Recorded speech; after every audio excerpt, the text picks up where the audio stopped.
Question है, उपनिषद के रचनाकार कौन है? ए महात्मा विदुर, बी महर्षि वाल्मीकि, सी महर्षि वेदव्यास या फिर डी कालिदास।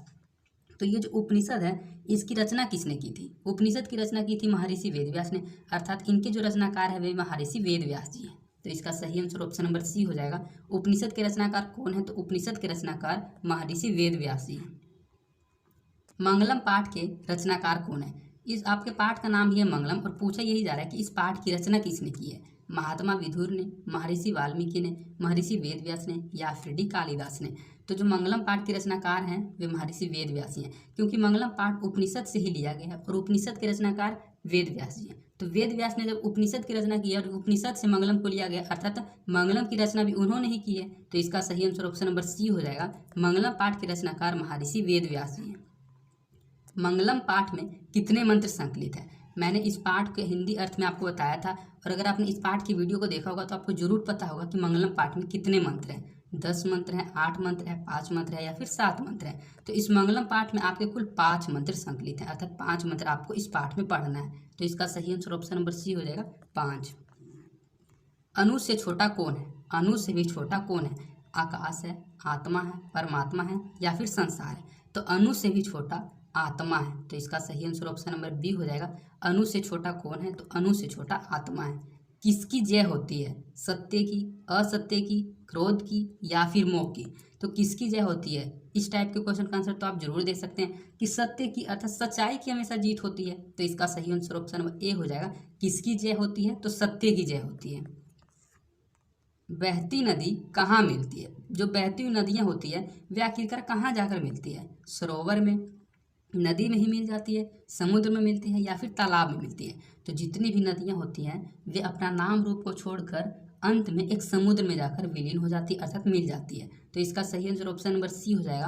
बहती नदी कहाँ मिलती है? तो बहती नदी समुद्र में मिलती है। जंतु के हृदय रूपी गुफा में क्या स्थित है? जो जंतु का हृदय रूपी गुफा है उस हृदय रूपी गुफा में क्या स्थित है? एक तत्व स्थित है, शरीर स्थित है, देवता स्थित है या फिर राक्षस स्थित है? तो जंतु के हृदय रूपी गुफा में एक तत्व स्थित है। तो इसका सही आंसर ऑप्शन नंबर ए हो जाएगा। जंतु के हृदय रूपी गुफा में क्या स्थित है? तो तत्व स्थित है। ब्रह्म को प्राप्त करने के विषय में बताया गया है। जो ब्रह्मा है उस ब्रह्मा को प्राप्त करने के विषय में किस उपनिषद में बताया गया है? कठोपनिषद में, ईशावास्य उपनिषद में, श्वेताश्वतर उपनिषद में या फिर मुंडक उपनिषद में? तो जो ब्रह्म को प्राप्त करने के विषय में बताया गया है उस उपनिषद का नाम है मुंडक उपनिषद। तो इसका सही आंसर ऑप्शन नंबर डी हो जाएगा। ब्रह्म को प्राप्त करने के विषय में किस उपनिषद में बताया गया? तो मुंडक उपनिषद में ब्रह्म को प्राप्त करने के विषय में बताया गया है। देवलोक का मार्ग किससे प्राप्त होता है? ये जो क्वेश्चंस होते हैं इन क्वेश्चंस को आप रट के याद नहीं कर सकते हैं। अगर आपने इस पाठ के हिंदी अर्थ वाले वीडियो को देखा होगा तो आपको ये क्वेश्चन बिल्कुल ही अच्छे से समझ में आ रहे होंगे और नहीं भी देखा होगा तो आप इनको याद करने की कोशिश कर रहे होंगे। लेकिन मैं आपको एक बार फिर से कहूँगा कि आप इस पाठ के हिंदी अर्थ वाले वीडियो को जरूर देख लीजिएगा, क्योंकि अगर आप पाठ को अच्छे से समझे हुए रहिएगा तो आपको पहले से ही पता रहेगा कि इस पाठ से कौन से ऑब्जेक्टिव और सब्जेक्टिव क्वेश्चन पूछे जा सकते हैं। तो जब मैं आपको ये ऑब्जेक्टिव क्वेश्चन पढ़ाऊंगा तब आपका रिवीजन होगा, अगर आपने पाठ को पढ़ा हुआ रहेगा। तो इस वीडियो को देखने के बाद आप इस पाठ के संपूर्ण हिंदी अर्थ वाले वीडियो को एक बार जरूर देख लीजिएगा। तो इसमें पूछा जा रहा है कि देवलोक का मार्ग किससे प्राप्त होता है? देवलोक का मार्ग सत्य से प्राप्त होता है, क्योंकि सत्य के मार्ग से ही देवलोगों ने अपने रास्ते को प्राप्त किया था, जो मैंने आपको मंत्र में पढ़ाया था। तो इसका सही आंसर ऑप्शन ए हो जाएगा। देवलोक का मार्ग किससे प्राप्त होता है? तो सत्य से प्राप्त होता है। सत्य से क्या प्राप्त होता है? पृथ्वीलोक, नरकलोक, देवलोक या फिर कोई नहीं? तो जो इससे पहले वाला क्वेश्चन था सेम ये वही क्वेश्चन है, सिर्फ पूछने का तरीका अलग है। उस क्वेश्चन में आपने पढ़ा, इससे जो पिछला क्वेश्चन था इसमें आपने पढ़ा कि देवलोक का मार्ग किससे प्राप्त होता है, तो आपने पढ़ा कि देवलोक का मार्ग सत्य से प्राप्त होता है। और इसमें ये उल्टा पूछा जा रहा है कि सत्य से क्या प्राप्त होता है? तो सत्य से देवलोक प्राप्त होता है। तो इसका सही आंसर ऑप्शन सी हो जाएगा, देवलोक। सत्य से क्या प्राप्त होता है? तो सत्य से देवलोक प्राप्त होता है। मृत्यु को वश में कौन कर लेते हैं? मूर्ख, अज्ञानी, विद्वान लोग या फिर कोई नहीं?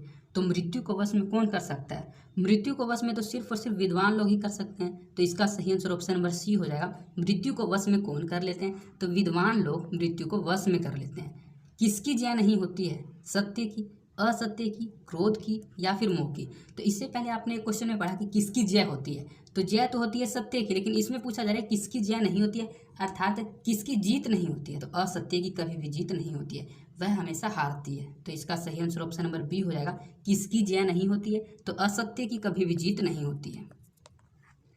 उपनिषद में किस महिमा का वर्णन किया गया है, सब विषय का, परम पुरुष का, देव पुरुष का, या फिर परम पुरुष का। तो जो उपनिषद आपने पढ़ा कि उपनिषद के रचनाकार महर्षि वेद व्यास हैं, तो वह जो उपनिषद था उस उपनिषद में किस चीज़ की महिमा का वर्णन किया गया था, उपनिषद में परम पुरुष के महिमाओं का वर्णन किया गया है। तो इसका सही आंसर ऑप्शन नंबर डी हो जाएगा, उपनिषद में किस महिमा का वर्णन किया गया, तो उपनिषद में परम पुरुष की महिमा का वर्णन किया गया है। उपनिषदों की संख्या कितनी है, 109, 108, 105 या फिर 111। ये क्वेश्चन मोस्ट इंपॉर्टेंट क्वेश्चन है, कई बार बोर्ड एग्जाम में पूछा जा चुका है। इस क्वेश्चन को आप बिल्कुल ही अच्छे से याद रखिएगा। ये आपको 10th क्लास के अलावा भी किसी अन्य जनरल नॉलेज वाले कंपटीशन फील्ड में भी क्वेश्चन आपके काम आएगा कि उपनिषदों की संख्या कितनी होती है। तो आपको अच्छे से याद रखना, उपनिषदों की कुल संख्या 108 होती है। तो इसका सही आंसर ऑप्शन नंबर बी हो जाएगा, उपनिषदों की संख्या कितनी है, तो उपनिषदों की संख्या कुल 108 है, अर्थात कुल 108 उपनिषद पाए जाते हैं। आत्मा के गूढ़ रहस्य की इसमें व्याख्या की गई थी।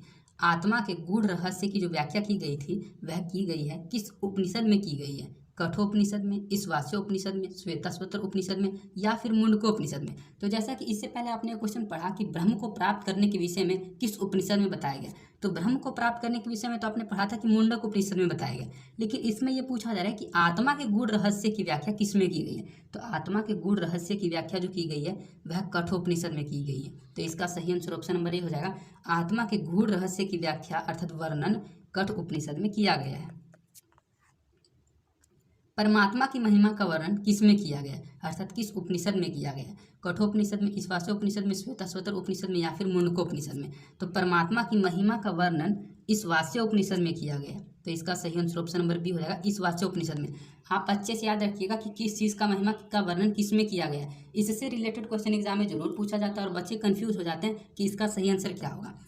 सबसे पहले आपने पढ़ा कि ब्रह्म को प्राप्त करने के विषय में किस उपनिषद में बताया गया, तो ब्रह्म को प्राप्त करने के विषय में मुंडक उपनिषद में बताया गया। परमात्मा की महिमा का वर्णन किस में किया गया, तो परमात्मा की महिमा का वर्णन जो किया गया वह ईशावास्य उपनिषद में किया गया। इससे पहले आपने पढ़ा कि आत्मा के गूढ़ रहस्य का वर्णन किस में किया गया, तो वह कठोपनिषद में किया गया। तो आप सभी चीज़ों को याद रखिएगा।